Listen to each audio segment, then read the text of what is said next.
అప్పట్లో గనక శ్రీనగర్‌లో దమ్ముంటే వచ్చి జాతీయ పతాకాన్ని ఎగరేయండి అని తీవ్రవాదులు హెచ్చరిస్తే, నరేంద్ర మోడీ, మురళీ మనోహర్ జోషి, కిషన్ రెడ్డి ఇట్లాంటోళ్ళందరూ ఎళ్లి ఎగరేశారు ఆ రోజున.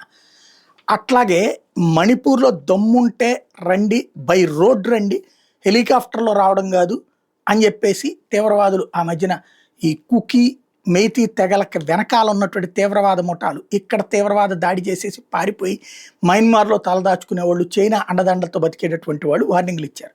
సరే వాళ్ళందరి కళ్ళ ఎదురుగుండానే ఇప్పుడు మొన్ననే కుకీ మేతీ తెగల మధ్యన ఒక చర్చలు జరిపి వాళ్ళ మధ్యన ఒక అగ్రిమెంట్‌ని కుదిర్చింది కేంద్ర ప్రభుత్వం. అట్లాగే మణిపూర్‌కి తాజాగా నరేంద్ర మోడీ స్వయంగా వెళ్లారు. అక్కడ ఉన్నటువంటి ఆ ఆడపిల్లల కంటతడిని చూశారు. అదే సందర్భంలో ఈ సమస్యలకు పరిష్కరించేటటువంటి ప్రయత్నమే మేము చేస్తున్నామని చెప్పుకొచ్చారు.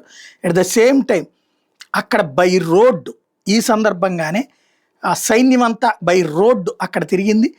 అందులో మణిపూర్‌లో ఏదైతే ఇండియన్ ఆర్మీ, అస్సాం రైఫిల్స్ పూర్తిగా బై రోడ్డే జర్నీ చేయడం ద్వారా మేము ధైర్యంగానే ఉన్నాము, మేము నిర్మోహమాటంగానే ఉన్నామని తేల్చి చెప్పారు.